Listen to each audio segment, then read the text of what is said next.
Hello everyone and welcome to the Bearded Geeks, the weekly grab bag of topics covering movies, comics, video games and TV.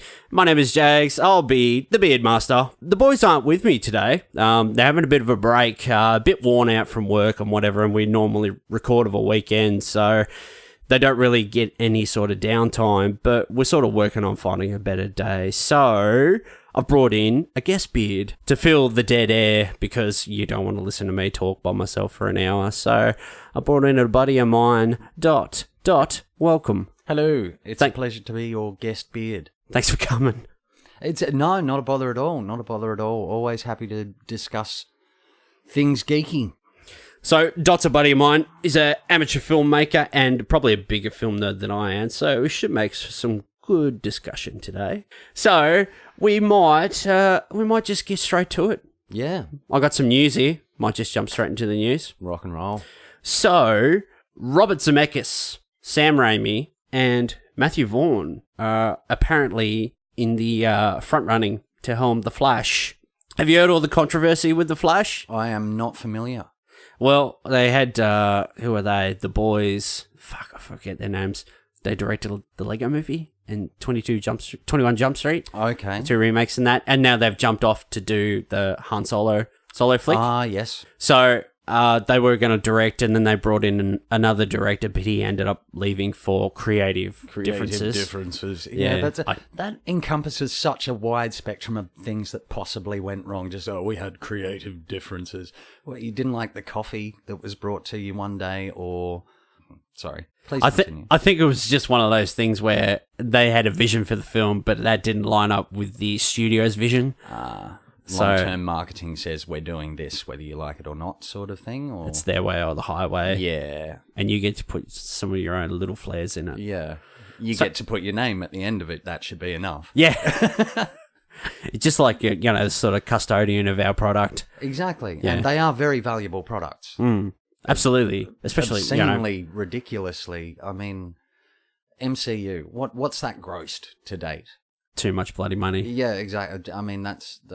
And climbing. Yeah, absolutely. There's 2 more to come out before December. Homecoming and Thor. Oh, yeah, I forgot about Homecoming. Yeah, people do. People do. Sorry, so back to Zemeckis and Raimi and The Flash. Matthew Vaughn. Yeah, Matthew Vaughn. So how does it tie into the DCU? Because I walked out of Suicide Squad. I'm going to admit to your listeners now, I'm slightly lent towards the MCU over DC. But again, I'm only really a film fan. I'm not a huge... I don't have a great amount of knowledge about the source material. Yeah. But Suicide Squad, I can honestly say, is the first film I have walked out of in my memory. I gave it 45 minutes and I could not get into that film. Jeez. I know that's harsh. That's me. There's a lot of people that I'm sure. I mean, it's on it will be on my shelf. Batman vs Superman. I've seen the truncated version of it. Why there are 2 separate cuts of that film makes no sense to me. Studio got cold feet. Yeah, and let's just cut out this half an hour or something. Isn't there a half-hour difference in the runtime? Yeah, it's like 36 odd minutes or something like that. That's a lot of story to leave out. Yeah. That's a bit of a finger to your audience. I mean, when I get round to seeing that version, I'm certain that I will enjoy it more than the truncated DVD version. I've only seen the theatrical cut once, and that was when I went to the movies. And I enjoyed that, but as soon as the ultimate cut come out, I'm like, you know what? This isn't a perfect movie, but it's better than that version they released in cinemas. Yeah, exactly. It's like the extended cuts of Lord of the Rings. People scream, well, why didn't he release those? Reason number 1 is the average cinema audience member doesn't want to sit there for 3.5 hours. I did the 3 extended editions back to back once, and I started at it was like 8 in the morning and sort of taking breaks and taking food breaks, to prepare food to eat and whatever. I think I went till about midnight. Lambert spread. Should have taken some lambus bread. Could you move just a little bit closer to your mic? Absolutely. So is that yeah, that's better. That's awesome. Sorry, dear listeners. No, that's okay. Yeah, I remember getting in so much trouble with the extended versions of those films and trying to show them to people.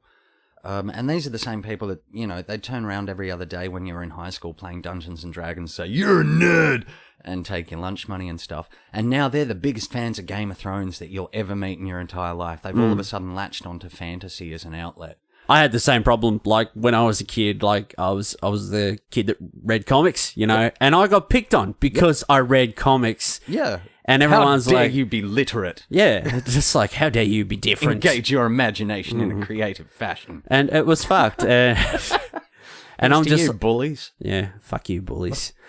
Anyway, I was this guy, oh, you read Spider-Man, you're this, you're that. And then, like, as soon as 2001, 2002 rolled around and that first Spider-Man movie came out, here are all these same people, oh my God, I love Spider-Man, that was such a good movie, and this and that. And I was just like, fuck you. I hate you.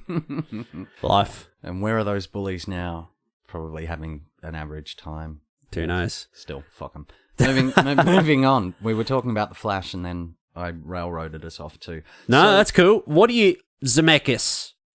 I don't know, like... Raimi? Vaughn? I don't know. It's a mad combination. Of the three, I'd probably lean towards Zemeckis, but then maybe Vaughn... I think Vaughn would probably want to make it a bit edgier. There's going to be a lot of people that are going to immediately, when Sam Raimi's name comes up, they're going to say, well, look what he did to Spider-Man. And it's not just what he did to Spider-Man. Look what Sony did to Spider-Man. Absolutely. They had 5 cracks at it. I've got all 5 of those particular Spider-Man films. So do I. I quite like the Raimi versions, but there's people that would suggest that Maguire's Spidey is a bit sooky. There were moments with Garfield's Spider-Man where, when that mask went on, he had the mouth to be Spidey, but there were, again, moments... Oh, yeah, not Mary Jane in that one. Who was it? It was... Gwen Stacy. Yes. Well, she's dead, spoiler. And again, the sort of... I think they finally hit the nail on the head with Holland. I'm one of the people who's really keen to see what Homecoming's going to have. Like Bobby said the other week, I'm medium about Homecoming. My expectations aren't high. That way, I mean, again, I wasn't disappointed by Guardians 2, but when I left, I've only seen it the once, and I will obviously see it 3-4 dozen times again before the end of the year, as soon as it's available to buy. Don't pirate, kids. Don't pirate. But I left the cinema after Guardians 2 thinking it was mostly fireworks. I've got to see it again to reevaluate it. I wasn't disappointed with it, but I don't know whether I went in there expecting something more, and if I was, I don't know what it was I was expecting, but yeah. Keen more to see Ragnarok at the end of the year. Oh, absolutely. That's good. The trailers for that. I've been saying it. Ragnarok, it's the dark horse of the year. Hell yeah. Until that trailer came out. And Episode 8, obviously, hot on its heels. Fuck Star Wars. Oh, I don't know. We've both got our... Just before we started recording this, dear listeners, Master J and myself discovered that we both own exactly the same lightsaber. And which lightsaber is that, I hear you wondering to yourselves? Yes, it's Anakin's from Revenge of the Sith, the one that murdered all the children. We both own that same particular... There's a wonderful collection of bits and pieces of, film, and some of your pieces around the... For your listeners, you've discussed some of your pieces of artwork? Not before. Really, no. No? No, it's sort of just the posters on the wall the other day. Ah, well, dear listeners, may I tell you, the selection of bobbleheads and I mean, there's a vintage Voltron over there, there's... Oh my goodness, this is one of the things that, again, as geeks... It's probably not something that comes up in conversation a lot with people who aren't as enthusiastic about some of the fandoms as we are. Like, I've got 6 sonic screwdrivers on my TV shelf. I'm not a Doctor Who man at all. That's I'm sure I'll give you a crash course this afternoon. Okay, all right. Moving on. News. Okay. I don't know. Sam Raimi could do well with that, but Zemeckis, again, the tools that these guys have to play with. The visual side of things is no longer a question. I'd probably say Zemeckis, honestly. Yeah? Yeah. And anyway, I have something else to bring up as well. You wanted to fight me about Man of Steel. Oh, crikey, yes, I put it on the internet. While we're on the DC topic, we'll talk about this real quick. No, that's Man of Steel, again, I've seen it several times now. It's on my shelf. I'm a completist in being a collector. So I have the Matrix trilogy. I don't like the Matrix trilogy, but I have to have every chapter in it. So, as I said before, I will get round to having Suicide Squad on the shelf.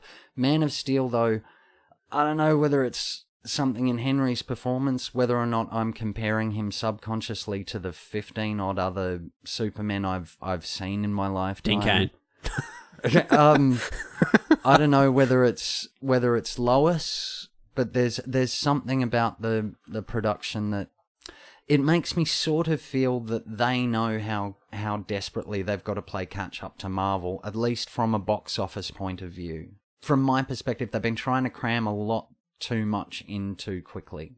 Like if they paced themselves out. I don't disagree at all. But I mean, yeah, I But Man of Steel is great. I can't complain too much about Man of Steel because I bought it. And it's got Russell Crowe in it. And everyone likes Russell Crowe when he's not throwing phones. Not everyone. Come on. I'll give him Romper Stomper. Did you see All The day, Water every Diviner? day. Romper Stomper is a priceless Australian film. Did you watch The Water Diviner? I don't believe so, no. That's good. It's fine. You'd probably in your regard, I'd say it's fine. I'll have to try and check it out. All right, move on to the next thing. Yes.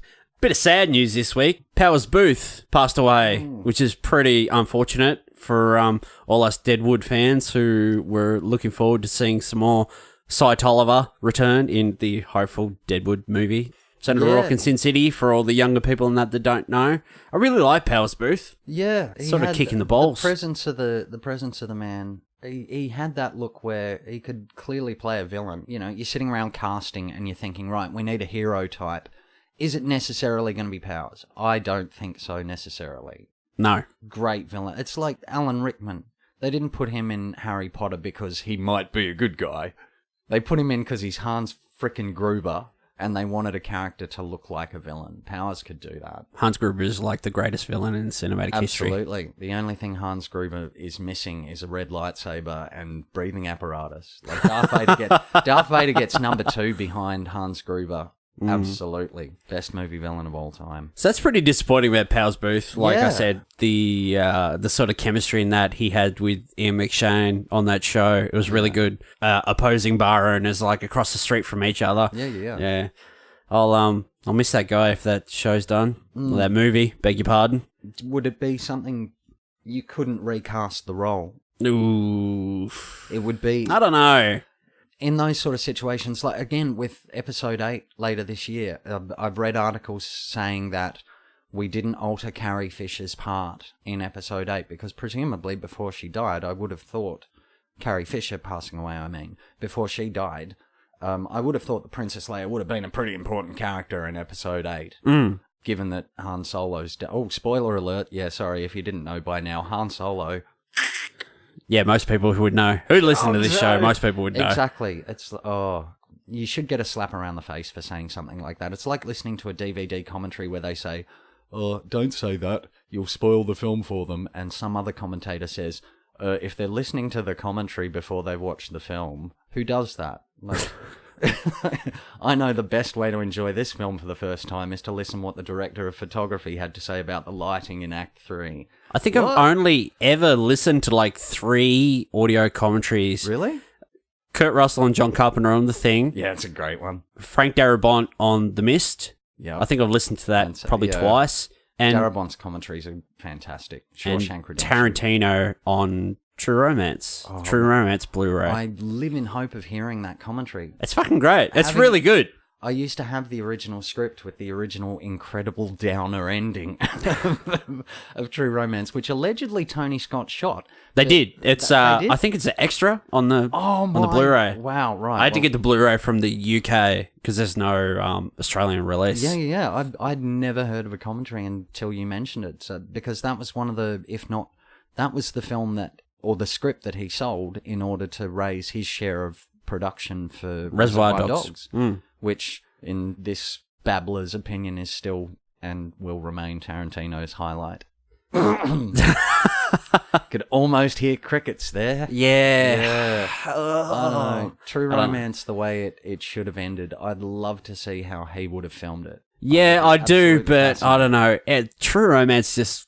Don't get me wrong, Tony Scott's version's marvellous. Yeah, it is. It just Supreme works. cast. And the soundtrack's fantastic. Yeah. That's another thing I will give, and I know that True Romance is Tarantino related in that he wrote the screenplay, he didn't direct it. But I will say Tarantino's soundtrack selections have always been spectacular. Mm-hmm. I can't think of a bad soundtrack for any one of his films, even though I may not have been a fan of said film. The music's always spot on. Yeah, the music is always good. That Pulp Fiction soundtrack. Cracker. Every track's a winner. And that's one of my 3 jukebox songs when I go to the pub. It's Sad But True, Metallica. It's Jungle Boogie. Yep. And fuck, I can't think of the other one. I think I'm normally too pissed by then. Cold Chisel. No. Good man, don't succumb to the need to put on Cold Chisel. Bit of Men at Work or something like that. Yeah. Overkill. There's Who can it be now? track. Yeah. That's a classic. Oh, good old Aussie rock. So, Yes. did you watch the Logan Noir trailer? For the black and white version? Yeah, my TV has a color control. I just want to say that, like, when they did it with Fury Road, I'm like, oh, okay, that's like maybe for a cinema experience, like seeing it in black and white on a really big screen, I might be up for that. Take the girl with me, get some popcorn and a blanket, outdoor screening, black and white. That would work for me. But a separate home release of black and white, I've got a remote control that can do that. But this is optimized, this is the director's vision. Any and every film I own in black and white if I press a button. Even, oh my God, I don't understand the I got to be honest though, like I watched that trailer last night, and because I saw the film in the cinema, obviously, and I went twice. Did you? I did. Oh, okay. I only went the once. Really enjoyed Logan. Yeah, really I did too. I don't know. It looks good, but probably the color version will be my preferred version. Yeah, I mean it's definitely interesting, but to watch. This is, well, to this date at least, it's his last turn. Excuse me. It's his last turn at playing the role, and the way it finishes up, again, I'm sure your listeners have seen the film by now, or at least had somebody come up and ruin the ending for them.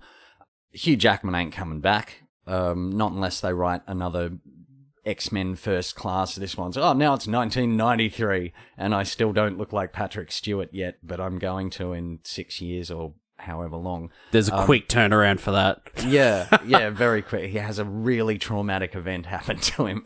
McAvoy has, somebody drops a piano on his foot, and then the next day he just looks like Patrick Stewart. Do you think that, knowing the value of the property, is there somebody else that's going to step into the claws, so to speak?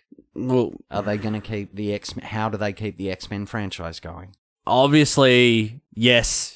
Wolverine will be back because, filmmaking is a business and the studios want to make that money. And what's the biggest draw in the X-Men franchise? Schling. That's Wolverine. Hell yeah. So whether they'll definitely recast it, no doubt. I probably reckon after this next X-Men movie that comes out next year flops, X-Men Dark Phoenix or whatever it is. Yeah. Yeah. Maybe after that, they'll do some serious looking at... because they're branching into TV now as well. Yeah, there's a lot of... what is there? There's Legion, which I still haven't watched, guys. What else was there the other day? Is it The Exiles? The TV stakes are starting to rise so high. I mean, we've already seen, as far as Marvel goes, how many seasons did Agent Carter get? That got, what, like two? Two. I really liked Agent Carter. I, sadly to say, and this is coming from a self-professed Marvel person...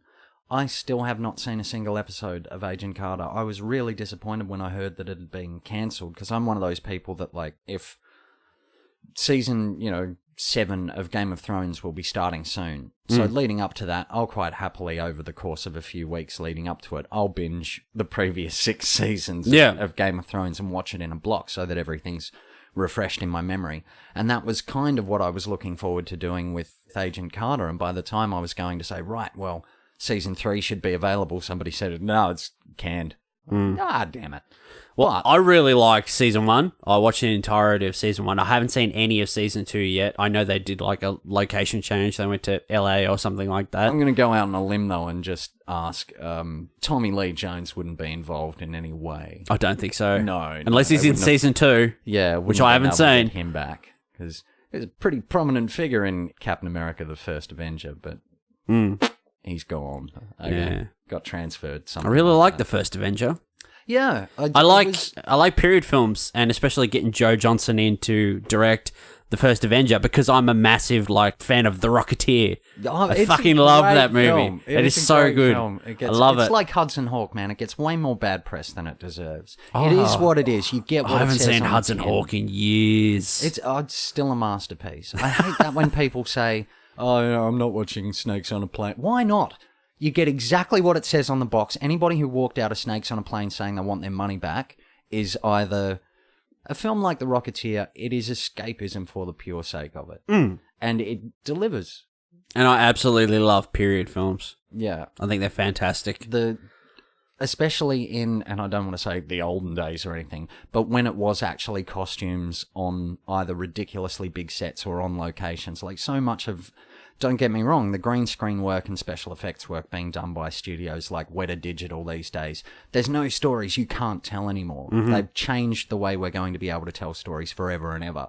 And that's amazing. But as a wannabe filmmaker myself, there's still nothing like being able to put people on a mountaintop and go, right, well, you don't really have to, or you don't have to use your imagination for this as much anymore because you're in the situation. Whereas I guess being surrounded by green screen. I will expand on that comment you've just made, because have you seen Hacksaw Ridge? No, I have not. Well, at the beginning of Hacksaw Ridge... Mel Gibson and Andrew Garfield? Yes. It's great. Honestly, it's really good. I really like that movie. I'll say it. Mel Gibson is a brilliant director.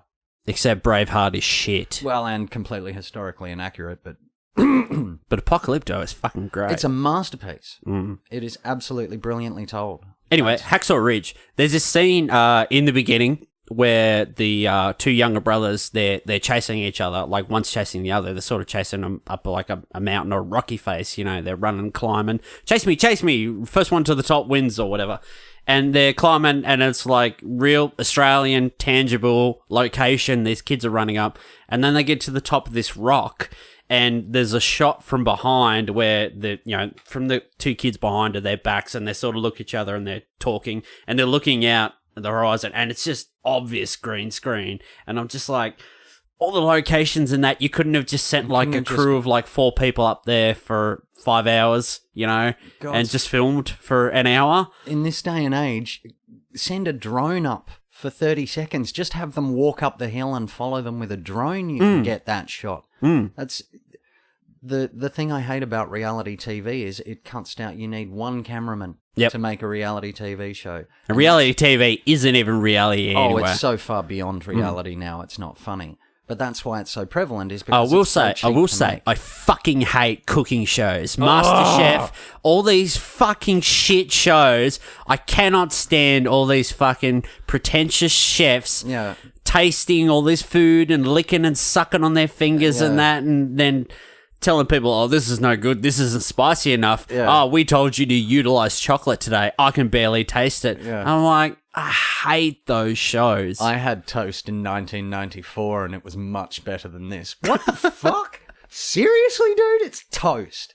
Like, it does suggest something about the viewing audience. Like, if it's the short attention span problem, if that's what people are really keen to watch, and I'm not sure it is, like, the surveys that come out and say, oh, yeah, but, like, the vast majority of the viewing audience of Australia watch insert crap cooking show reality or home improvement, self-improvement, I'm overweight, so I need to rebuild this house over the weekend and get married on Tuesday to the first person I see. Rubbish! The problem with all these shows is they're on, like, 5 out of 7 nights a week. Yep. But it's always like a Sunday to a Thursday or something like. It's never Monday to Friday. No. I mean, this could possibly be. I'm really. I had no interest in sports for the first quarter century of my life, but I'm glad I now have an interest in at least one sport, because that means that occasionally, if I do turn the television on and watch free-to-air television, there might be a game on. There might be. I like television as. Even watching a film, you sit down and, oh yeah, I've got that film on the shelf, but I'll watch it anyway. Hang on, that film runs for 3.5 hours on DVD. And you look up the TV guide, and commercially, yeah, sure, it's on television, but it's going to last 4.5 hours. It's ridiculous. With ads every, 5 minutes. Woe betide you if you ever see a Lord of the Rings film on commercial television. On TV for the last probably 6 or 8 weeks, they've been playing all the Lord of the Rings and Hobbit films. Are people still watching them? They've been playing the extended editions. Oh, okay. That's going to... So it literally starts at 8 and it'll finish at 12:30, 1 o'clock. Yeah. Wow. Kubrick, see you next Wednesday.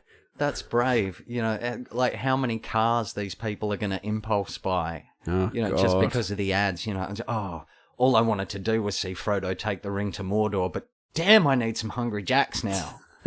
And a new Subaru. And we bought a life Jeep insurance because Betty, she had to do a Lamington drive. I hate free-to-air television. I hate advertising. I don't hate free-to-air television at all. But I love Mad Men. You're going to hate me. Because Mad Men is a show, when I watched it, I'm like, all these guys are dicks, but advertising is really interesting. I have to binge it. I've not seen a single episode. I have to binge it. That's interesting. I was the same with, what was it? Sons of Anarchy. Hadn't seen a single episode Fuck until that show. It had completely finished. I didn't dislike it. It's not something that I have in my library. I bought the first season and struggled through it, and that was as far as I got. Yeah, and I mean, that's the demand on a lot of these productions these days. Is 7 years is looking at your average sort of run for a TV show in the States.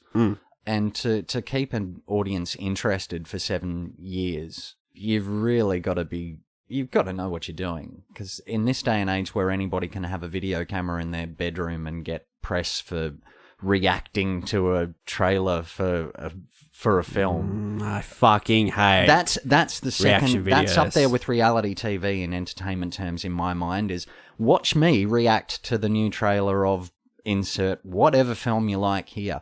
I don't care whether Nobby Nobody in Czechoslovakia liked the female Ghostbusters trailer or not. I wasn't keen on seeing the film because I didn't think Ghostbusters needed to be remade. Full stop. That's it. It's got nothing to do with male versus female. But I don't care about Nikayla's... Oh my goodness, Slimer's back! And the expression changing on her face. Who cares? Who cares? That is really scraping the bottom of the barrel. Reality TV and reaction videos. Those two things, and we can become a better planet. Jumping back to trailers and I'll get off scripted my television. soapbox now. I said no politics. Rant over. Sorry. New Star Trek Discovery trailer was up today. What'd you think? I'm quietly confident. I think it looks good. I've been a Trekkie, not a Trekker, for most of my life. I don't speak Klingon or anything. I've owned more than my fair share of Star Trek badges. I'm more a next-gen fan. Oh, yeah. And Jean-Luc Picard. Absolutely, mate. He never had hair, Patrick Stewart. I was talking to somebody about Excalibur the other day. He had hair in Dune. Yeah, well... Just around the back and sides. Yeah, and there was a bit. There was a bit of fuzz. In the early days of Next Gen, yeah, he had the white fluffy bits at the side. Patrick Stewart. Sir Patrick Stewart, you're a legend. Love you. Star Trek, yeah, I'm more of a fan of Next Gen. But this is one thing that it also came up in conversation with somebody the other day, especially discussing time travel, was I avoided the reboot movies of Star Trek for the longest time. Well, the first one, before Into Darkness had come out, I had avoided the reboot because I just thought, oh, does it need to be... I think that was me you were talking to. Yeah, it might have been. And if it was you that turned around and said, you do realise that Leonard Nimoy's playing Spock in it. Yeah, that was me. Yeah. That was me. At the time, I did not. I had not read anything about it because I was like, oh, really? It's too soon. Why do we feel the need to reboot? They're going to reboot Hellboy. Can't make Hellboy 3, but they can reboot Hellboy. So I'd avoided it. But when you told me, Leonard Nimoy's in it playing Spock. Oh, so it's a time travel story like any other episode of Star Trek. It's not like they haven't done time travel and alternate timeline stories in Star Trek. As soon as you told me that, I went and watched it, loved it. Yep. Absolutely loved it. I think Star Trek Beyond probably got a bit harsh, or a bit more of a harsh rap than it deserved. Oh, no, it didn't. Enjoyed that. It didn't deserve as much of the criticism as it got. And Into Darkness, being a fan of the canon so far, it seemed fairly obvious to a lot of people in hindsight, I suppose. But I kind of tweaked that, okay, Benedict Cumberbatch playing a villain, if it's around about the same time, it's going to be Khan. And he did a wonderful job. I thought he was good. I thought he was really good in that bit. Yeah. I like that. I like that trilogy. I really like that trilogy. Yeah, and I mean, the last one, obviously the tragedy of Anton and Leonard both passing away. I mean, Anton, after the film, Anton had passed away, but Leonard had passed away before production. And Simon Pegg with writing duties. Man, wouldn't I love to have that dude's job. Scotty got good scenes, if you noticed. Oh, yeah. He gave himself some great lines in that, and why not? But that movie is literally like, I've said it before, it's like a $135 to $150 million episode of Star of the Trek. series. Yeah. Yeah. That's Simon Fanboy Pegg. It's like one of those one-off episodes, you know? Yeah. He's gotten to write now for Star Wars. He's gotten to write for Star Trek. Spaced. Shaun of the Dead, the second greatest film ever made, in my opinion. Simon Pegg, I want your career. I like Hot Fuzz better than Shaun of the Dead. Really? Mm-hmm. So I'm a zombie fan. I love a good zombie film. I think Shaun of the Dead... It's a romantic comedy, really. It just happens to have zombies in it. It's all about Shaun and Liz. I think it's great up until they get to the Winchester, and then the whole thing about, you know, killing his mum and that, it gets really dark. Yeah. And it gets a little bit, it sort of breaks. That is a very dark sequence at the Winchester at the end, where Bernard Black... I know Dylan has a real name, but I can never think of the man without thinking of him as Bernard Black. The bit where he points the gun at Sean and pulls the trigger and it doesn't fire, it's just like, wow, okay, this film's not as funny as... No. It's got its dark moments. It's like if you ever saw a film called In Bruges with Colin Farrell. I love that movie. It is a masterpiece film. I love that movie. I went to see that... The bit where he's like, I would never hit a woman unless she came at me with a bottle. Unless she knew karate. And then there's a woman that comes at him with a bottle and he's like, a bottle. And then he punches her straight in the face. I went to see that. I was living in Melbourne when it came out, and I remember going to see it. I went to see it Cinema Europa, I think, on Chapel Street, Gold Class. So I had them bringing me a scotch every 20 minutes while I was watching that film. I'd been led to believe that it was a black comedy, and whilst there are certainly very funny moments in Bruges, I would put that film in my top 10 of all time, absolutely. Really? There are very funny moments, but it is far from a comedy. There are some seriously... Like, yeah, it's pretty. Alert, it gets pretty. It's pretty bleak and pretty dark. Yeah, Brendan's tower. At the end, yes, absolutely. I know exactly what you're talking about. Take my gun. Yeah, it's bugged, mate. It's bugged. We keep lapsing off topic. Yeah, we're talking about Star Trek. Yeah, Discovery. Star Trek Discovery. Yeah, and I lapsed off onto Next Gen. Blah blah blah. No, I'm keen for it. I'm always keen to see. I'm dubious, but quietly confident. I think it looks good. It's got a bit of that JJ touch. Yeah. You can tell. Klingons definitely look interesting. I could swear that if it was a close-up shot of a Klingon's face and then down to one of their hands, and he seemed to have an extra finger. Really? Yeah, which gave me the opportunity to post earlier on my favourite Princess Bride quote. I've been waiting 30 years for somebody to have 6 fingers and me be able to say I'm Inigo Montoya. But yeah, I don't know whether or not it's just the edit of the clip, whether or not this particular Klingon has it. But I could have sworn he had 6 fingers. I'll have to check that again. I'll watch it again, yeah. I'll have to check that again. But I'm keen as mustard. I forgot it was a Netflix series. Yeah, that's giving me a little bit more credibility. Again, yeah, the cable channels... they're really starting to dominate stuff. What do you think that does for piracy? I know I stuck my fist in the air a minute ago and said, don't pirate.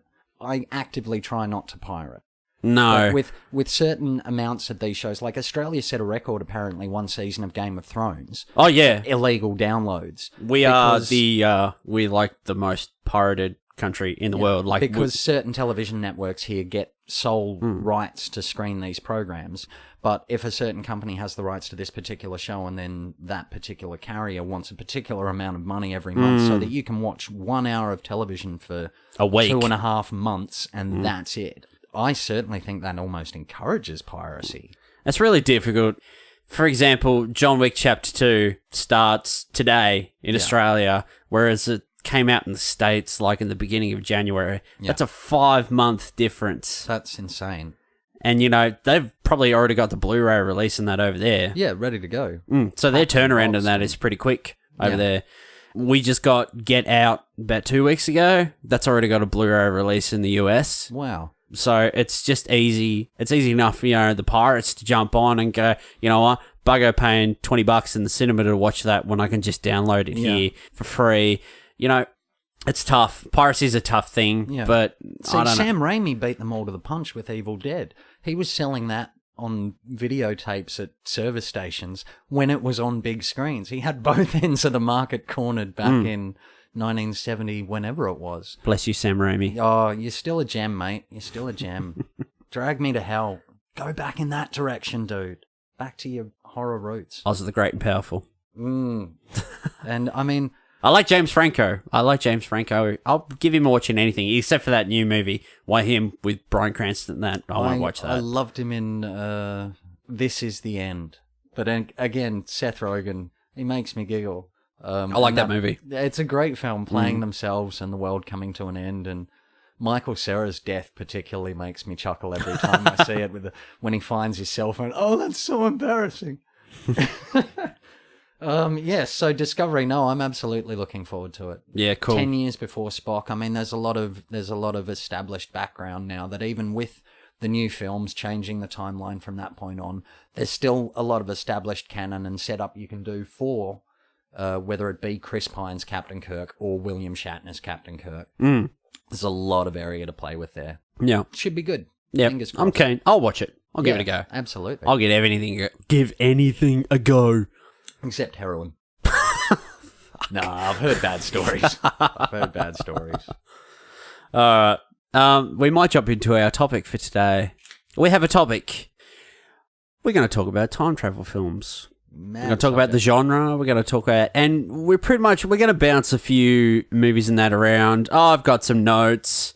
You've got some notes? I certainly do. You've got a few... I can see a few pages of notes there, actually.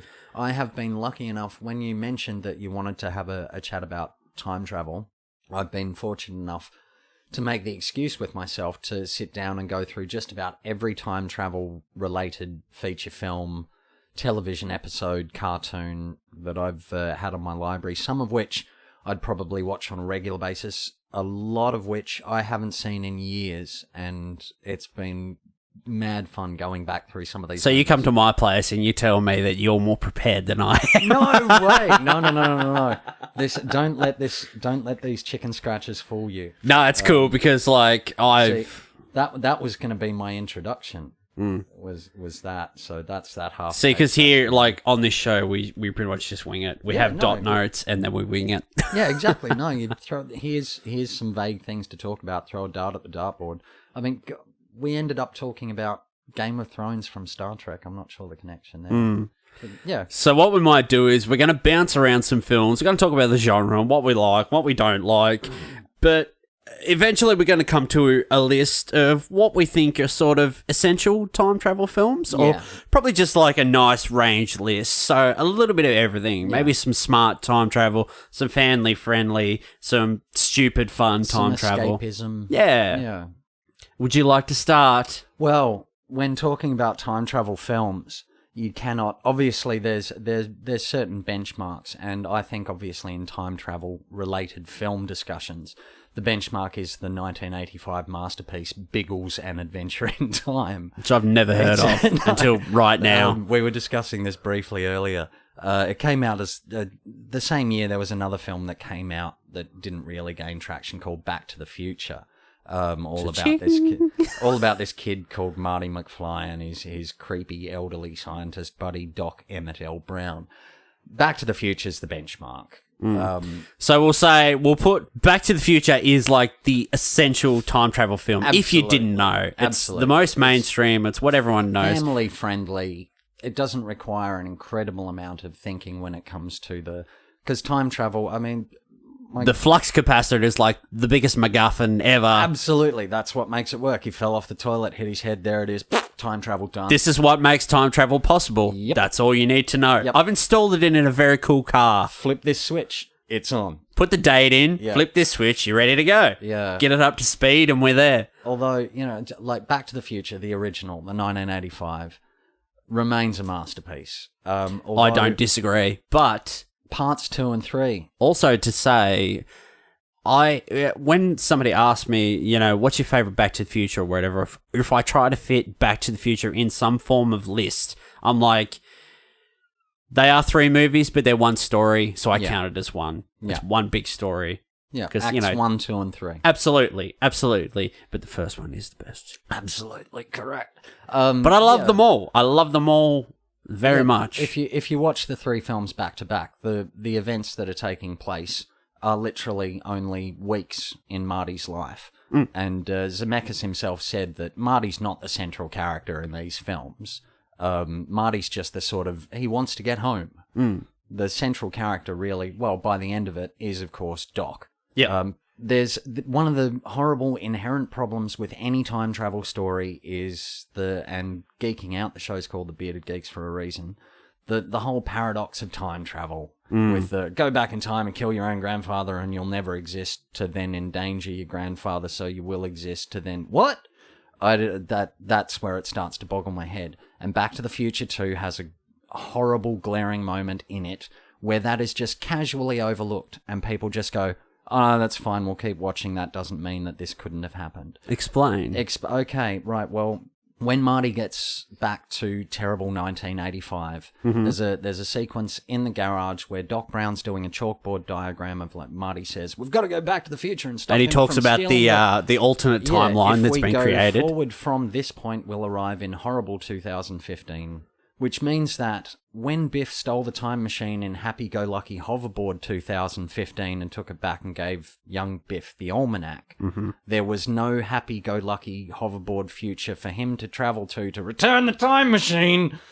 I know that's nitpicking. Yeah, no, that's an amazing point. To get back. That's an amazing point. Which ruins the rest of it. But Back to the Future, and I love them. Don't get me wrong. But Back to the Future 2 and 3... have Matrix syndrome, which in severe cases can turn into Pirates of the Caribbean-itis, wherein Part 2 only exists to set up Part 3, and Part 3 only exists to justify Part 2. They made those 2 films at the same time for a reason, and I love them, but...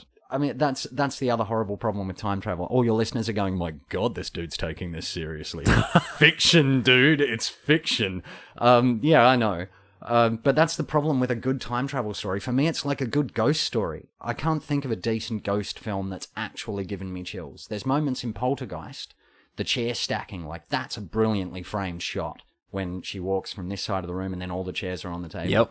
But with time travel, you're always having to slap yourself in the face and remind yourself, oh, this is crap. And when you get reminders in a film of, but if they said this is how it works, there's so many rules. The guys behind Futurama, they sat down originally, apparently, and one of the things they said we're never going to do on this show is time travel because it's so problematic with kill your grandfather, you can never exist, but then if I never exist, I won't exist to endanger my grandfather and the paradox of it. I take it too seriously. I've been watching Doctor Who since like 1980. I love the subject. Back to you, boss. So, we'll definitely put Back to the Future on the list then. Absolutely. The original Back to the Future is essential viewing for anybody who... Again, there's a lot of people that find science fiction films... Well, intimidating might be the word. Some people think of a science fiction film and think that it's going to be nothing but people talking gibberish for an hour about flux capacitors or... Yep. Or whatever, and that, to any audience member, might not necessarily be entertaining listening. Some people want Romeo and Juliet dialogue. Some people want Shaun of the Dead dialogue. Some people want... I'm waffling on now. Hinted incest. Yeah. Game of Thrones, yeah. Everybody's like, did you know that Disney, they tried to shop Back to the Future to Disney, but they passed on it because of the incestuous tones between Marty and his mum when he goes back to the 50s? Wow. Yeah. The whole car sequence. Yeah, Disney passed on that because of that whole tiny subplot. It's nice to know Disney have standards. It's good to... No, good on you, Disney. You have all the money. All right. All the money. So we'll put Back to the Future on the list, Yes, obviously. absolutely. Obviously. It is essential. What is it about the genre that you find appealing? Because for me, like, I like sci-fi films. Like, I was thinking this morning, like, I like horror films, I like sci-fi films, I like all these. I was thinking about Event Horizon this morning, and I'm like, I want to Great rewatch film. that. I want to rewatch that. I like that movie. I like deep space. It's in a genre almost of its own in that science fiction horror. You really don't have a lot of good science fiction horrors, and people say, well, what about Aliens? That's more a war film to me. Aliens has always been more of a, oh my God, there's like hundreds of thousands of these. That's like a last stand film. But Event Horizon, science fiction horror, it is a marvellous, marvellous film. Sam Neill, I'd love to claim him as Australian, but he's a Kiwi. He's fucking great in The Dish. Hell yeah. Australian masterpiece. The Dish. What else would I put in the Australian Masterpiece Club? Two Hands.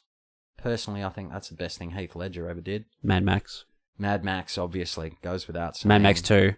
Or for The Road Warrior, Castle. to our US listeners. Yes, Road Warrior. Australian films. Me and My Stupid... No. Bad Boy Bubby. Bad Boy Bubby. Yeah, it was Mother's Day recently. Oh, dude. Oh, you come brought on. it up. You brought it up. All right, going back. Right, okay. Going back to what travel I films. like Yes, let's travel about back time in travel time. films. I like the idea of the whole someone travels to a different period, a different time, the whole fish out of water Yeah. idea. Whether that be somebody coming from our past into our present or coming from our present into somebody else's, the going forward. Because I just finished watching 11/22/63 last night with James Franco. It's based the TV series, 8-part TV series based on Stephen King book. There's a portal in the back of this diner, or they call it the rabbit hole, and you go through the rabbit hole and it takes you to a specific date back in 1960. And this guy who owns the diner, he's been going back in time to try to stop the assassination of JFK. I read something about this in the New Empire.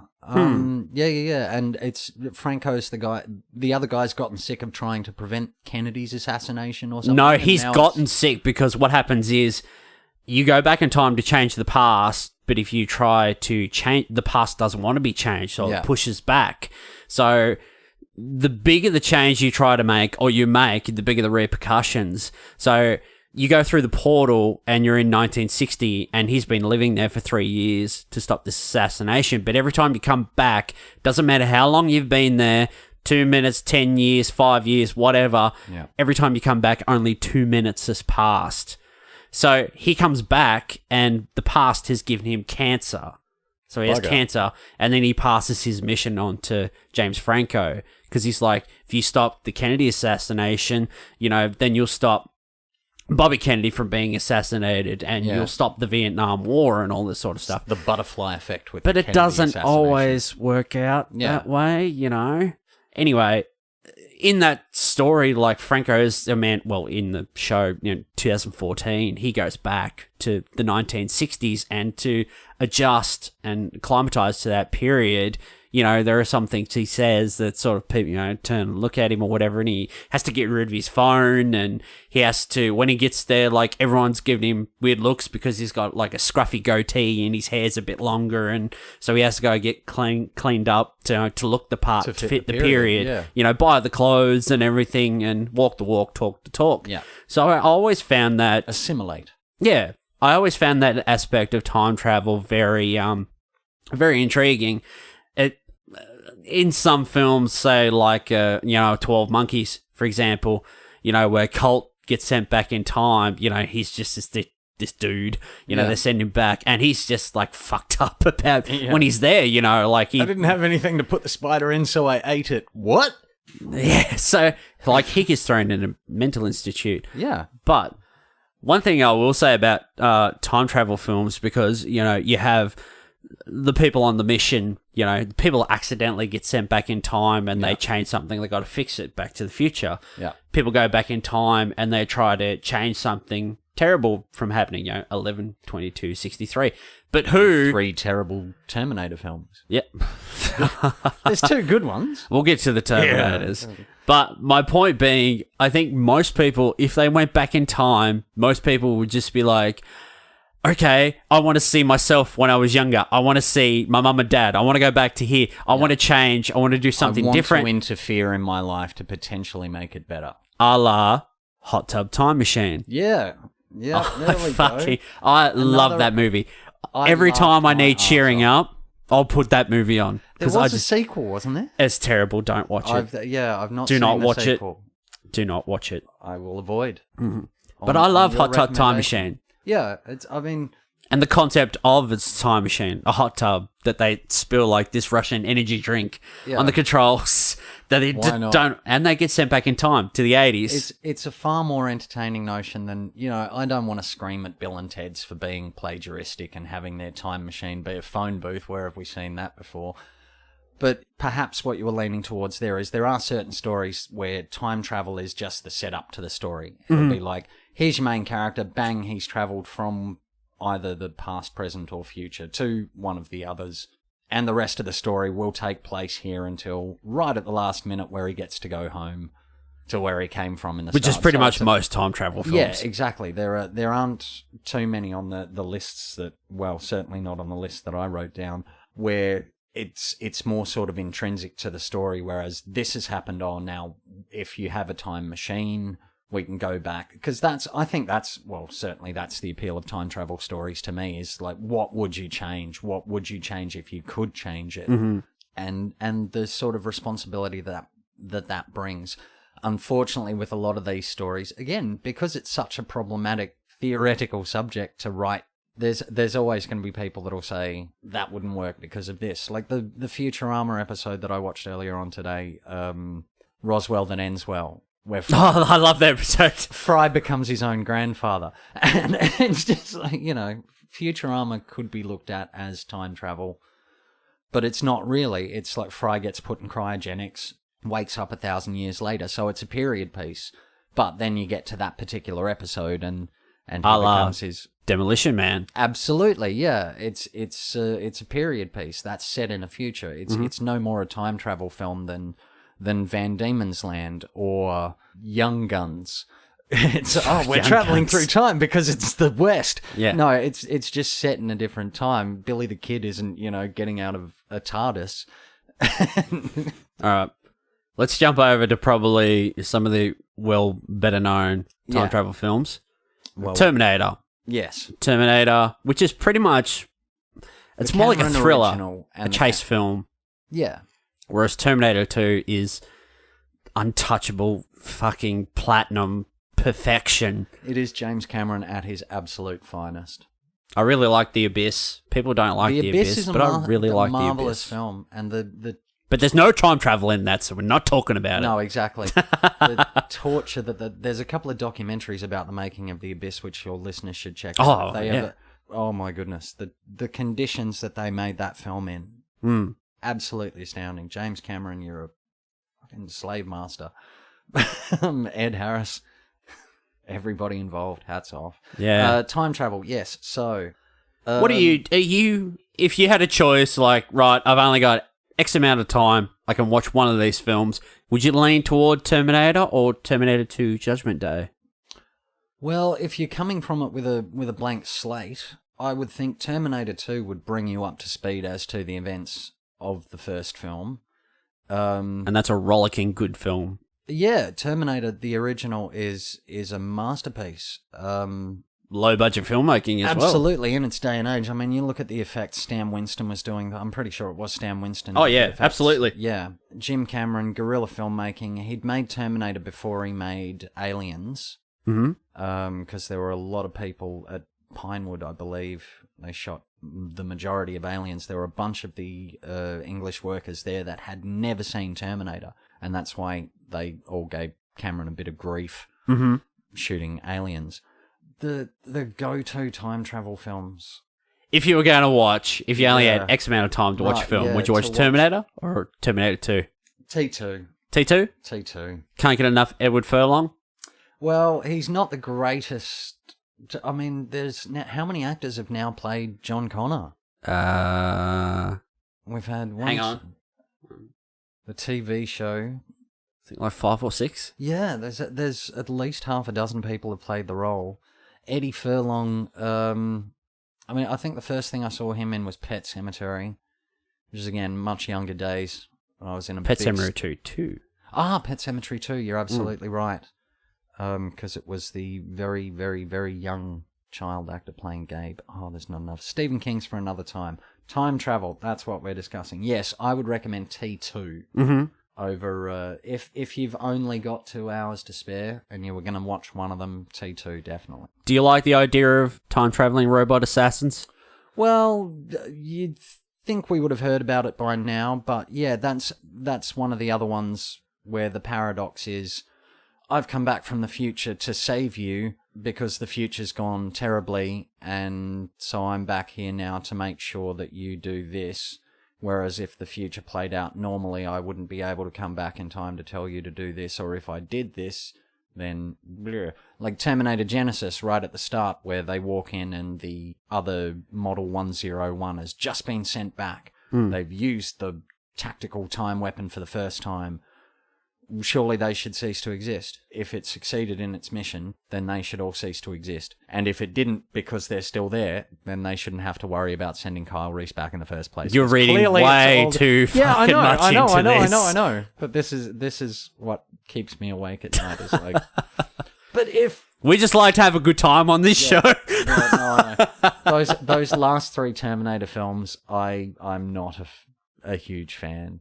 I'll watch them all again, I'm sure I will, but if you had to pick one to put on the list, it would be T2. Judgment Day. Absolutely. Right. Okay. Absolutely. I'm going to rapid fire some time travel movies at you, and you give me a yes or a no, or Done. we'll expand. All right, Okay. I've got a list here. So, Army of Darkness. Absolutely, yes. Okay. It is used as the setup, not intrinsic to the story, but Army of Darkness is gold. Van Damme, Time Cop. I watched it just last night for the first time in a very long time. Worth it for a giggle. Mullet to the Future is its alternate title. Groundhog Day. Oh, masterpiece. Bill Cannot Murray. wait to see Bill Murray's performance through that film. Even Andy McDowell, I'm not a huge fan, but that film is masterful. The sci-fi version of that movie with aliens, Edge of Tomorrow, or Live, Die, Repeat. Yeah, maybe. I really like that movie. That's a 5-star movie for me. That's on my list. Okay, I have to... We can have 2 lists now. Again. 2 Yeah, separate yeah. lists. I will have Okay. to watch it again on that recommendation. Similar movie, Source Code. Not seen it? Okay, all right. We'll skip over that. Whoops. This is one I rewatched yesterday because it was on Netflix and I just stumbled across it. Yeah. The Time Machine from 2002 with Guy Pearce. Actively avoided seeing it. Oh, I watched it yesterday and it yeah. was fucking... The Time Traveler's Wife I've not seen. It was pretty woeful. I've seen The Time Traveler's Wife. That movie's just more fucking Was that one depressing with than Keanu anything. and Sandra? The Lake House. The Lake House. Haven't I was gonna seen say that. The Letterbox. Yeah. I will say one, though, I watched when I was a younger man, about 15 years ago. Kate and Leopold with Meg Ryan and Hugh Jackman, where he's like a late 1800s Oh, that English sounds busybody, vaguely- and he gets sent to present day, That sounds vaguely familiar. and he falls in love with Meg Ryan. It's And pretty don't get funny. me wrong, there's some wonderful time traveling romantic comedies out there. There's a beautiful one again where time travel is not really essential to the story, but it's sort of central to the discussion around the story. Is Safety Not Guaranteed? I haven't seen that movie, but I need to watch It's it. good for a chuckle. It's a really nice film. Okay. Yep. Sorry. So No, you're you all on the right. list? Planet of the Apes. Heston. 2 thumbs up from me. Heston. I mean, nothing. 2 wrong simian with the, hands. Or do simians have paws? Hands? I guess. In the air. Yeah. I don't know. Monkey hands. That sounded more like a Tasmanian devil in heat. The Final Countdown. Oh my goodness. I'd have to rewatch, but I'm giving it a tentative thumbs up. I really like that movie. Yeah. I have happy memories. Teenage Mutant Ninja Turtles 3. Did that do Turtles time in travel? Time. I have not. They do got this not gold remember seeing scepter that and film. they travel back to feudal Japan. Of course. When I was a kid... It was never going to be Teenage Mutant Ninja Turtles travel back to Viking days. It was always gonna be... The thing with Turtles 3, though, there was this scepter, this golden scepter, and they hold it and the thing starts to spin. It looks like a fucking egg timer. It starts to spin in it. All the 4 turtles end up holding it, and they get sent back to feudal Japan. But it's more not like a time travel device, it's more like a transference. Okay. So there are 4 guys on the other end holding the other one in the past, and they end up Exchanging places. switching places. Okay. The old Switcheroo. body swap. But yeah, there's been a few of those. They're not really time. I used to, when I was a kid, that used to be on like weekly rental, back when you used to go to the video shop, kids, and rent videos. Oh, I still have 3,000 odd VHS tapes in storage in far north Queensland because there's still so much you cannot get on Blu-ray or DVD. VHS, I don't mind sitting through 20 minutes of previews. Speaking of time travel and VHS, I managed to pick up the Back to the Future trilogy on VHS locally about 4 or 5, 6 months ago. Nice. Yeah. That's pretty sweet. Yeah. I was pretty happy with that find, actually. And what else did I get? The Terminator. Nice.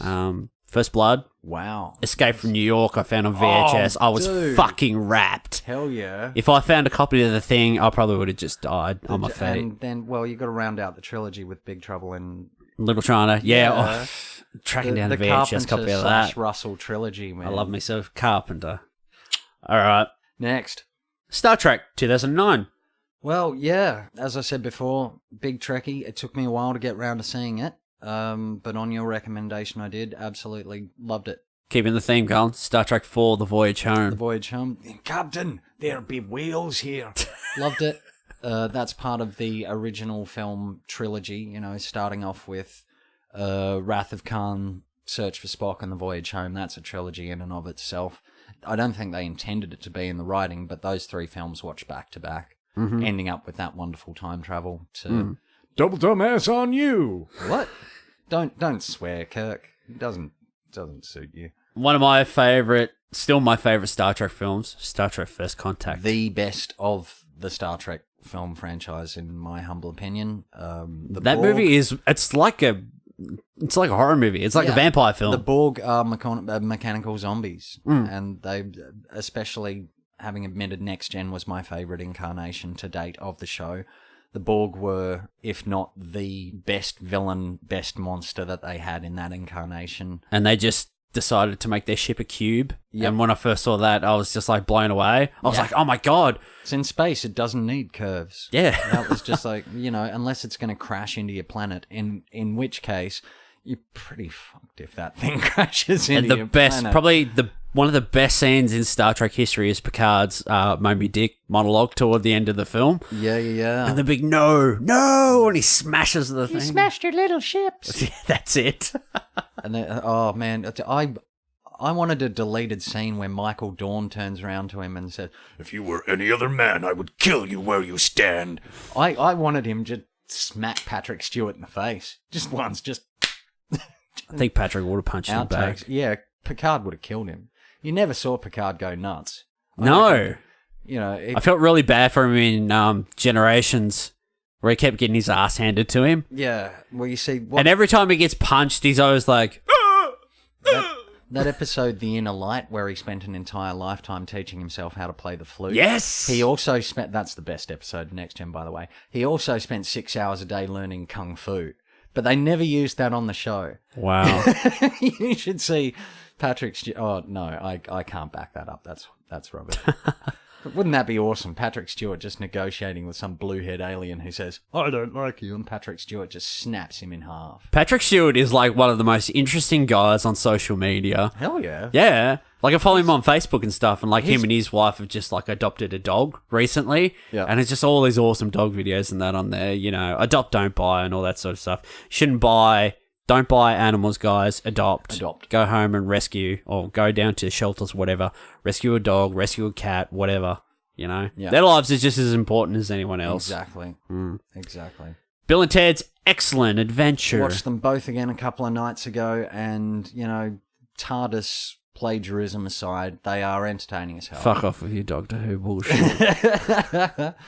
All you bloody traveling, Whovians. Traveling around in a phone box happened in 1963. Traveling around in time in a phone box happened in 1963. And no on one the day cared. Kennedy was assassinated, the first episode was aired. Oh, wow, fuck. yeah, That got dark. Bit of a weird Jeez. coincidence there. Oh, that ties into 11/22/63. And then, oh, do you remember that fabulous Red Dwarf episode where they went back and Kennedy turned out to be his own assassin? I never really got in. I watched some Red Dwarf, but I never really got into it. I think I was too young to appreciate British comedy at that time. That's a tragedy. Like, I've not seen more than a single episode of the last season because it popped up on free-to-air television here and wasn't really heavily advertised, and so I missed it. But Red Dwarf have done a few time travel episodes, but Star Trek, where were we on the list?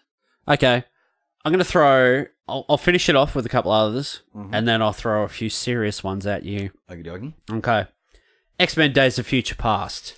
It's a good romp.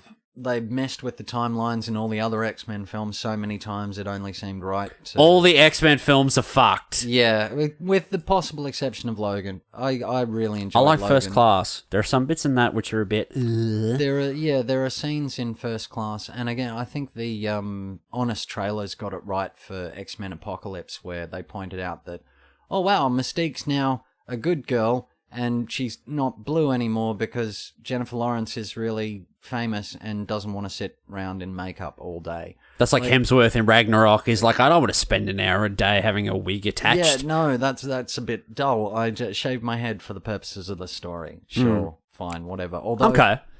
he still had the long hair in the first sting in Doctor Strange, which is where presumably we'll have Mjolnir repaired. I'm not worried about Mjolnir. Mjolnir's fine. Yeah, I'm not. It hasn't either. been destroyed. No, he'll get it back at some stage. Steven's got an Infinity Stone that... Have you seen what that thing can do to an apple?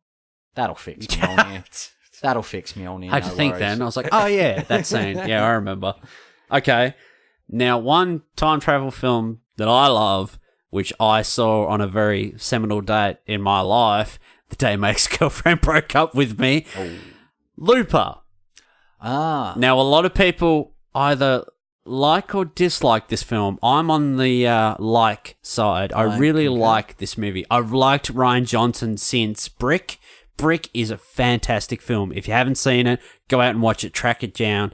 Joseph Gordon-Levitt, noir, detective, high school story, absolutely fantastic. He's great, that kid. As soon as I saw him on Third Rock from the Sun, I thought, this kid's got ideas. He's going somewhere. Yeah, hell yeah. And now he's producing, he's directing, he's writing. He's gone from strength to strength. And also Rian Johnson going on to direct The Last Jedi, hasn't hurt. Yeah. So Looper. Yeah. I like the idea of time travel. This was like one of the first time travel films I saw where when someone travels back in time, it's a big song and dance, it's a big light show. Yeah. But this is like how time travel would actually be. People would just appear out of nothing, just and they're there. And if somebody's there waiting for them, like that's the for your listeners, Temporal assassins. Yeah, that's the blurb on the back of the video case, dear listener, would read. Video case, you old in man. the future, what's his spiel? In the future, time travel's been illegal. invented, but it's outlawed straight away because of the implications. Time travel hasn't been invented yet, but 30 years from now it will have been. Oh yes, beg your pardon. But it's totally illegal, so they send people back in time to get snuffed. They can't kill anyone in the future or the present or whatever you want to call it because of ID technology is so far. You can't. Well, that's the thing. Looper we have to look at as the future is the contemporary. Yep. It's set in the past, which is our present, but it's coming from a dark future where this psychically gifted individual known as the Rainmaker has decided that any and everybody who's been sent back through time and knows anything about time travel basically has to be snuffed. And the ins and outs of it's one of those ones that starts from our perspective from a future. Mm-hmm. What did you think of the mimicking of Joseph to Bruce? Like the makeup alone, I thought it was really good. Insane, man. Yeah, Like, a lot of people say it and they're like, "Oh, this is really silly. Why would you put that nose and that on? Why couldn't he just play as is?" Like the pinning of the ears. Why not? Exactly. We have these toys at our disposal these days, and if they're playing older and younger versions of themselves, I mean, Bruce Willis going back to 12 Monkeys, he's not new to the time travel game. No. 12 Monkeys, Terry Gilliam, I've got to say, that's probably on a must-watch list as well. Absolutely. But All right, focusing on 12 Looper, Monkeys, put that on the list. Yeah. Looper, fantastically entertaining. And the way it wraps up its certain paradoxes, there's not a moment in that film where I think, beyond the usual willing suspension of disbelief, there's not a moment where I go, oh, that's fucked that story right up, or he shouldn't have been able to do that if he'd seen this or if that had happened. Within the illogical logic of time travel stories, it's nice to see one that doesn't obviously trip over its own rules. I really like just the entire concept of that film. Time travel's available, but it's been outlawed because of the implications. So the mafia, whoever... Yeah, it's illegal, and this is how people solve their problems. Like, this guy's done a lot of work for us for the last 30 years, but in order to never have him slap us or bite us... And the idea of us, the loopers, you know, they send these people back for the loopers to kill, they got the payday on their back, you know, and then, because they're all masked, they all have masks over their head every time they never appear. see the identity of the person you're killing. And then every time, you know, the one day they'll get the gold, they'll get the golden payday. And they know they've just killed their future self. So the countdown Close starts. the loop. Yeah. And that's where Joseph's character lives his entire life, grows up to be Bruce Willis, but knowing that day's coming. And so he prepares himself in that different way so that when he gets back, and you see it both ways. You see it where Bruce Willis gets zapped back and dies. And then you see it like the second time through from where young Bruce Willis, played by Joseph, grows up knowing that day's coming and preparing himself for it so that when he gets zapped back, he can throw a gold brick at his younger self's face and then just clock him and put him in the dirt. And thus begins the story. Yeah, there's a few time travel films that do that really well, is seeing the same events played different ways. Like Run, Lola, Run. Is that a time travel film? Never seen it. Oh my goodness, because it's the same events in this girl's day, but played out 3 different times. Because her boyfriend owes someone money? Yeah. And she runs about town trying to get it in like and the 70 minutes or whatever. In the 3 acts of this film, there are 3 distinctly different outcomes for what's going on. So whether or not it's time travel, whether or not it's just... Yeah. Sorry, back to Looper. I think it's amazing. I would put Looper on my list. Yeah, of time travel films, I'd have to put that in the top 10. One time travel film that I watched, geez, what was that? Early last year? That was, it's a more headier time travel flick. Predestination. Yeah, I have not studied Predestination, but yeah, 2 thumbs up. Have you seen it? No, I'm not in its entirety, and certainly not in a sober state of mind. I need to study it. Okay. Predestination, I'll put that on my list. Ethan Hawke, it's fantastic. You watching the whole thing in its entirety, you're like, whoa, you know, it sort of blows your mind. You got to watch through again just to pick it up. But okay, that's the sign. But that's the sign of a good movie, though. Is 2 bloody Aussie directors, fair income. Yeah, Spierig brothers. Yeah. Undead, and masterpiece film, Daybreakers. Yeah. Undead blew my mind. I loved Undead. Wonderful. Just the tri-shotgun. That's a fucking brilliant idea. I love the bit where the 2 aliens are standing next to the wall at the end, and one of them's thrown his robe off in the rain, and he's just like, blah, blah, blah, blah, blah. And the subtitles come up, and one of them's saying to the other alien, "Put some clothes on," and the other one just says, "I'm comfortable with who I am." He's just standing with this naked alien. The other guy, dude, put some shorts on, man. Put it That's away. a good movie. Oh, I haven't watched that movie in so long. I'll have to watch that again. It's wonderful because, are they zombies? Are they not zombies? I'm a huge zombie fan. One movie that is probably the headiest mindfuck of a time travel movie you'll watch that doesn't necessarily say it's a time travel movie is Primer. Oh, here we go. I've got notes on this film. I only watched Primer for the first time ever, probably about 2 weeks ago, because I've known about it for years, wanted to watch it for years, finally pulled the trigger and got it and watched it. And I watched it and I knew the first time, I was like, I'm going to take none of this in, just watch it, sort of scrape the dirt off the top and just take it for what it is and see how I go.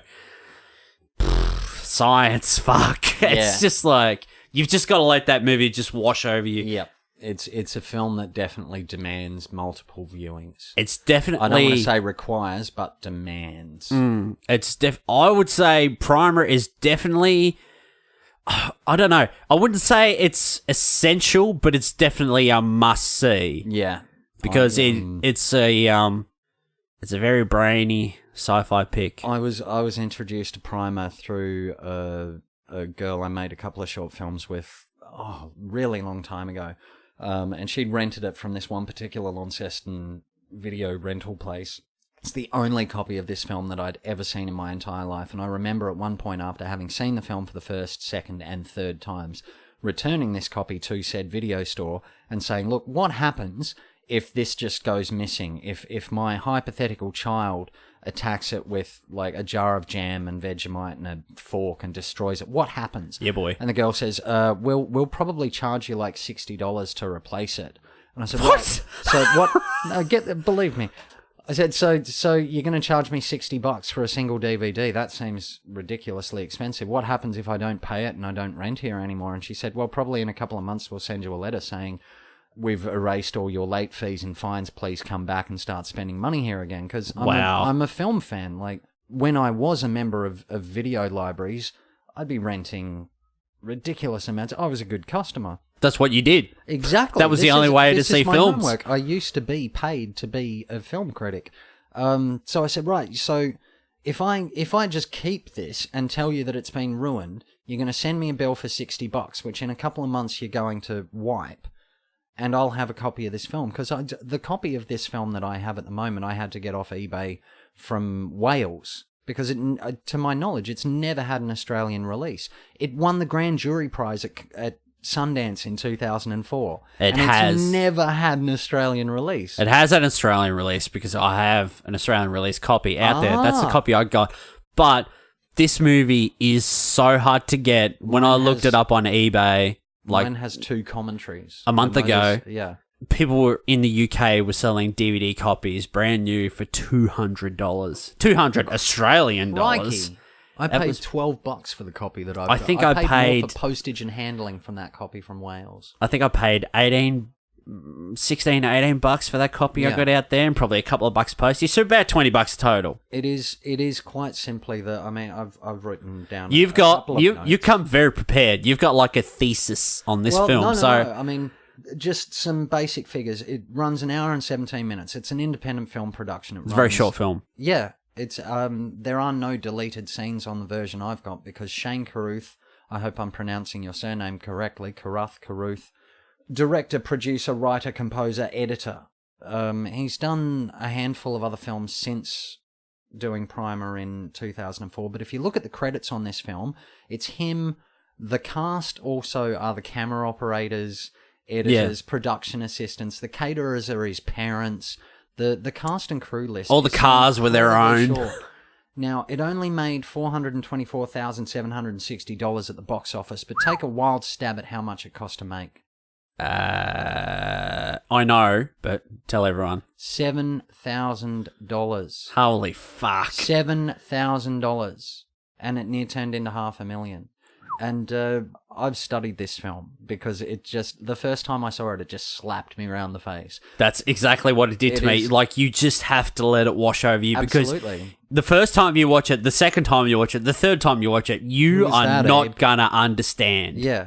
And Shane himself has said in one of the commentaries, at least, he said, I didn't want to dumb down, because he's a former engineering student, at least. Oh, really? He said, I didn't want to dumb down any of the dialogue about how, they were building the machine. Because it's definitely science. So, yeah, for backyard science guys, they dick around with calculators and microwave ovens on the weekends, and they rip this out of that and put it into that, and they hope to find some sort of patent for a device that, might make them a bit of money. They've got one invention that's paying a bit of money, which is something to do with a computer chip. They mention it briefly at the start, but I thought it was like a printer. Yeah, it could be. It could be, again, because they're discussing old technology. This film was released in 2004. So the technology that they're dealing with, my goodness, the internet in 2004. Did Facebook exist in 2005? I don't think it did. I don't think so. No. So we're talking about dot matrix printer era. But it gets to the point where 2 of these guys decide they want to do that, and the other 2 guys decide that they're going to work on a device which creates anti-gravity. Yes, that's right. They experiment with this device, and sure enough, it's working. It is actually working as an anti-gravity device. It's And then all the implications that come from that. Exactly. They realize, my goodness, we have something that is absolutely priceless. So they're like, we don't tell anyone, because two of the four have gone off and they're working on this on their own. And they're like, look, for now, don't tell the other guys. Just come back every night or every weekend or whatever, and we'll continue to tweak it and, you know, and then eventually try to make it bigger. Yeah.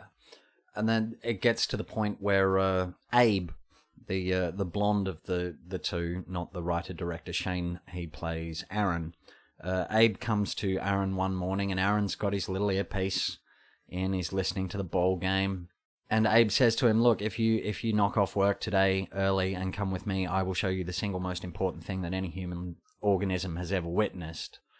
And it's like, at that point, okay, what's he going to show him? Leads him around all afternoon and says, yeah, the box that we've been doing our anti-gravity experiments in, they put this egg-shaped things and you knock them over and they stand back up again. They've been using this to test the weight within the anti-gravity device. But while they've been doing so, there's this mold that's been growing on it.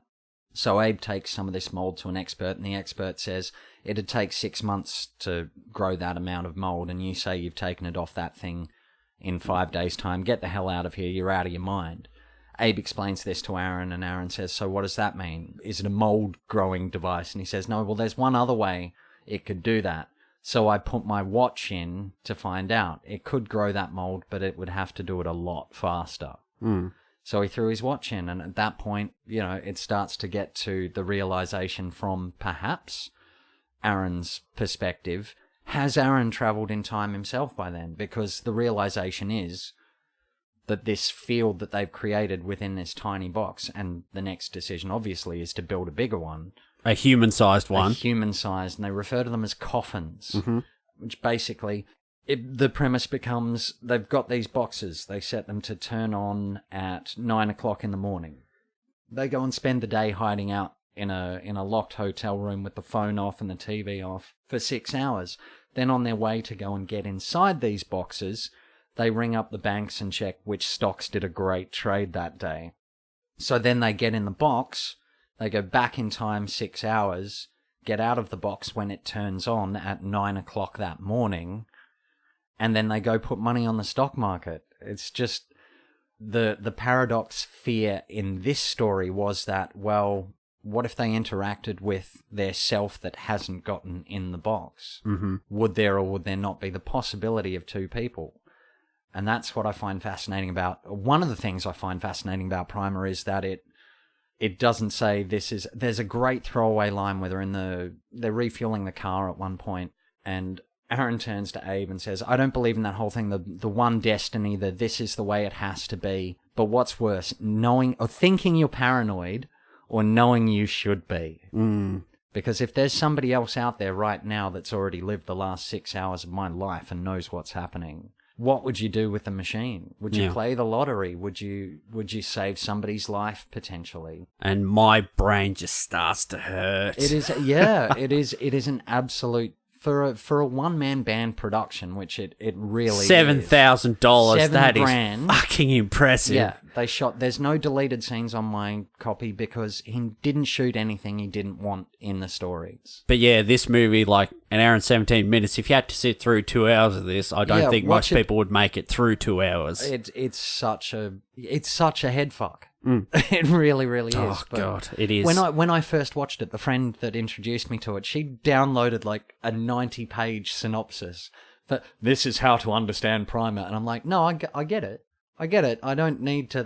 if he gets in the box and goes back 6 hours, then he could theoretically go to his younger self and say, you don't have to get in the box. I'm already here. It's already happened. That's the premise behind that, is once they've made the conscious decision to travel in time, it's already happened. Yep. Then they don't actually have to do it. No, time travel. The mobile phone conversation. I mean, yes, my goodness. Check it out, dear listeners. Primer. 2004. Shane Carruth. He also did, a few years later, he did another film called Upstream Colour. Upstream Colour, that's the which other one I I've haven't written down. seen. I've not seen it either. He's apparently done about half a dozen films, including Primer. And again, with the difficulty I found getting my hands on that one, I'm not certain how whether or not any of them will have been released in Australia or not. I know Upstream Colour is available in the UK. I've been looking at the Blu-ray for ages. If Primer is any... Just never pulled the trigger on it, though. Yeah, if Primer is any example of that guy's imagination as a writer, a musician... I mean, the music in Primer as well, being a musician myself, I found the music in Primer was, as simplistic as it was perfect. Yeah. Absolutely perfect sound design. That was not a Static Shock. I thought it was Love that great. film. It's a film, you just have to be attentive. You can't let your... attention wane, even for 5 or 10 seconds. It's a film to watch for the first time, and I love, again, I'm a self-confessed cinema freak. I love watching films with other people, but Primer, if you've not seen it and you're of a science fiction type background, watch it by yourself for the first time. Well, my experience of Blair Witch Project, for example, I avoided Blair Witch Project, and I really wish I had. But it was 2 for 1 night at the video shop, and so I got Fight Club, and I couldn't find a second one to watch, and I grabbed Blair Witch Project. And I got up and got a beer at the point where one of the villagers, one of the Muppets in the town, she used to make one face to corner while she killed the other one. I was out of the room getting a beer when that line happened. So I came back in, watched the rest of the Blair Witch Project. It's like the most essential they line. They end up in the fucking corner, and I'm just like, I don't get it. I hate this film. I don't get it. I only watched the Blair Witch Project for the first time probably about 6 months ago. Oh, I'm so sorry. But how many sequels? Like that film cost $2.50 to make, and look what it got. Although I watched sequels. I watched Paranormal the new Activity. Blair Witch, the newest one. I've not seen it. It's fucking terrible. Yeah, well, it is there's terrible. Iron Chef 3. I got No, Iron like Chef is 35, 40 minutes and I was yelling at the TV. I'm serious. I was yelling. I was like, believe you. oh, fuck off. You This is idiot. just- What are you doing? Why am I even watching this? I'm 45 minutes in. It goes for like 83 minutes. Isn't I've that got to make my way through it. Yeah, isn't that a horrible point where you get to when you're viewing viewing something and you just want all the characters to die? Like, I mean... I did like the ending, though. They put a little spin on the ending, which I did like. Do tell. No, I don't want to tell you in case you want to watch it. Oh no! You say I don't believe in spoilers. Okay. Unless there is an incredible, and this is not to slight you, so you're an incredibly gifted storyteller. You have an incredible vocabulary. I'll stop. Vocabulary, and that's another thing that brings excellence to your program.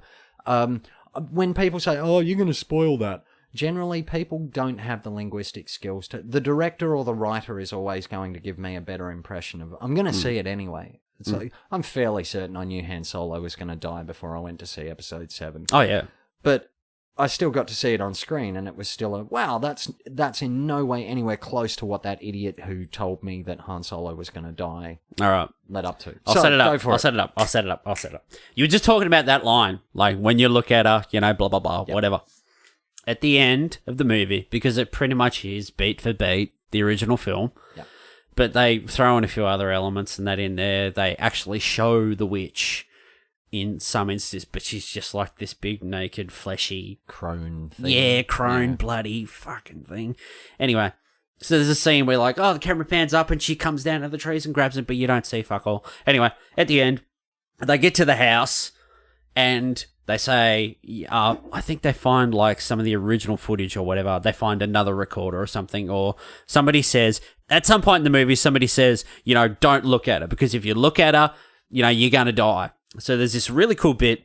She has the video camera and she picks it up, but she's walking backwards and she has the video camera pointing toward her and she's got the screen flipped around flipped, so and she's watching it where as she's going backwards. walking. Yeah. So she's not looking directly at it, but she's sort of walking backwards, and there's a little bit, it's only probably Would that like work on a minute and a Medusa? half. Yeah. But there's that little bit of tension or whatever, and I'm like, okay, out of this entire rip-off film, that's the most original bit, and that's the bit that I liked the most.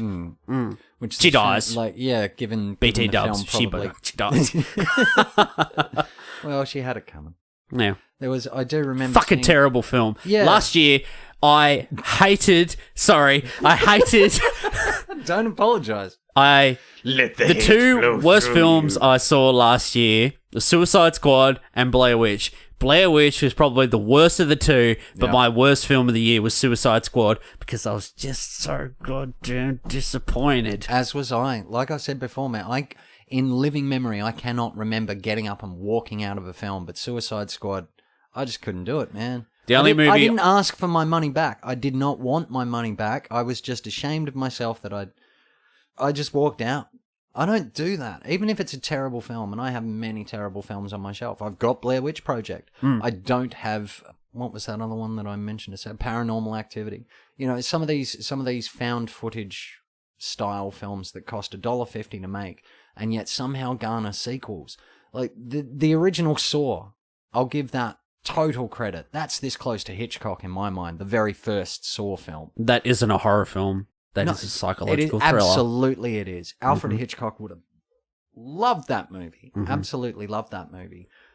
I'm detracting from the subject again. Oh, no, that's fine. That's fine. We get passionate about these things. Oh, we do. All right, so we might wrap it up then. Official list. Okay. If people want to watch varying time travel films, Yeah. different themes, escapist, serious, mind fucks, Your essentials. Back to the Future. Absolutely. The very first, the original Back to the Future, and the two sequels. Because they they're round it out. essential viewing They as are. well. They're They're attached. part of the story. Yep. So you can't watch one without the others, especially because Back to the Future Part 1 ends up with Doc saying we've got to get back to 22. It's chapter 1. And you, sir, what would you suggest? Well, on the absolute guaranteed need to watch, where it's only really a gimmick, the time travel, but it's The Man Out of Time, Warlock, starring Julian Sands. Ooh. And it's not Richard E. Grant. Is it Richard E. Grant? I've never seen it. I think it might be Richard. I know E. the Grant. film, but I've never seen it. It's the film that encouraged me to just grow my hair because I wanted Julian Sands' hair. Warlock. It's cheesy as hell, but it's a giggle. It's time travel with a spoonful of sugar. All right. I will say Predestination because it's heady, but it's not too heady. It's great. It's probably the most mainstream heady time travel flick, I'd say. Yeah. But a lot of people still haven't seen it. But Yeah. definitely give it a go. Yeah. Terry Gilliam's 12 Monkeys. Essential. The feature Essential. film. It's, from start to finish. I think it was probably round about my first viewing of that I actively took an interest in Brad Pitt's career as an actor. For such a long time, I'd been saying, it's Brad Pitt, he's rubbish. Legends of the Fall. Yeah, Legends of the Fall. I've got it on my shelf. seen True it. Romance, Floyd, Ah. the guy on the couch. Yeah. Yeah, it was round about that time that I started noticing how many films I had Brad Pitt in that I actually thought he did a reasonably good job in. Seven. And then, of course, getting to David Fincher with Seven and Fight Club.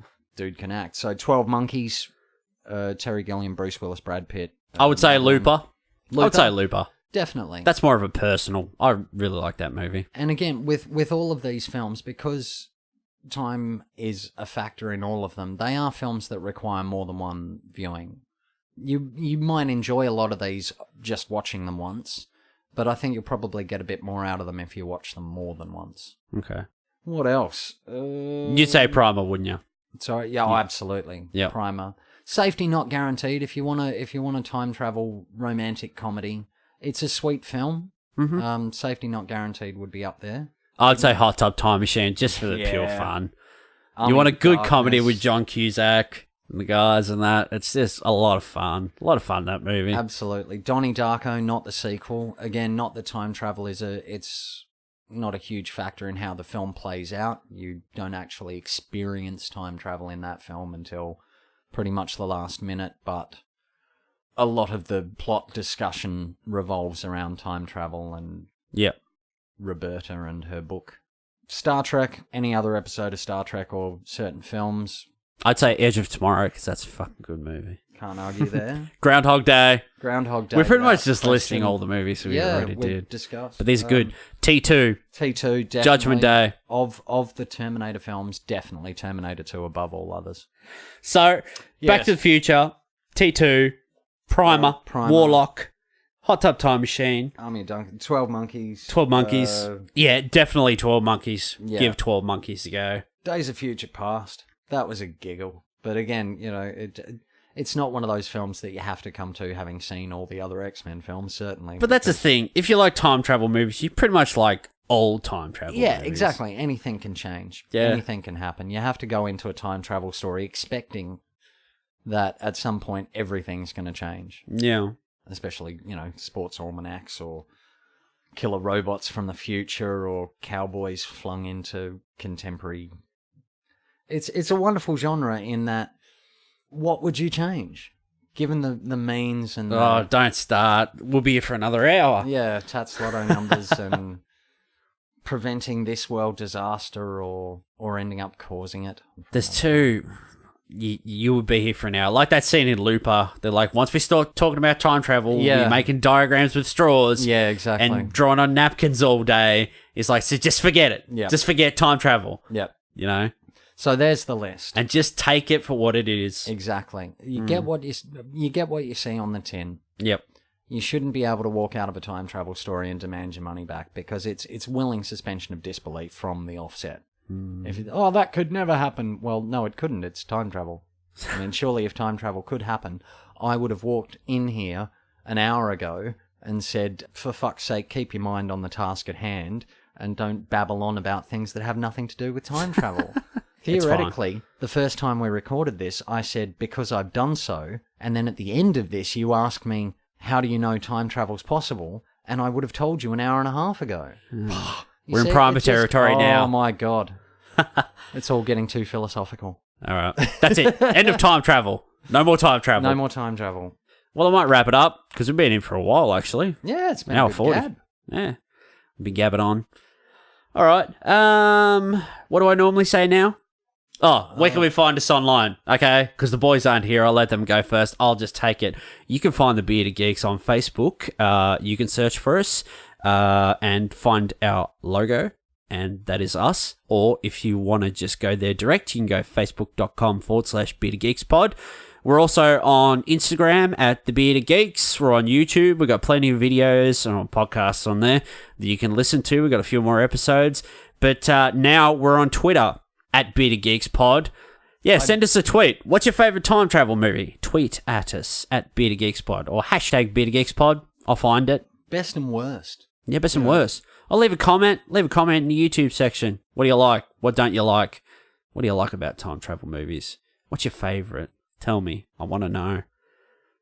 Anyway, that's it for this week. Bearded Geeks, episode 4, official, episode 4. Dot, thanks for coming on. Thanks for subbing. No problem at all. Thanks for being the guest beard. the guest beard. I shampooed and conditioned only earlier on this morning. I shampoo mine every day. Yeah, you got to take care of them, man. A beard will not take care of itself. They get real ratty. It's a responsibility.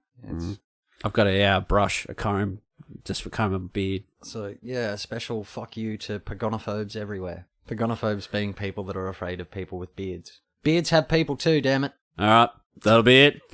Thanks everyone for listening. Thanks to everyone who likes, shares, and subscribes and leaves us a nice comment, because we do get a lot of nice comments and we appreciate it. So thanks everyone. We'll see you next week. Have a lovely time. And if you travel through time, be responsible. Yeah, try not to step on bugs and stuff. Yeah. That episode of The Simpsons where Homer goes to and his dad, Treehouse your of grandpa, Horror. if you ever travel back in time, don't step on anything. And then what does he do? He takes I a wish club to I hadn't killed dinosaurs that and- fish. That was it. Be responsible with your time travel, people. Be responsible with your time. Stick to lottery numbers. Listen to this and then go do other stuff. Yeah. Thanks everyone. We'll see you next week. Peace. Goodbye.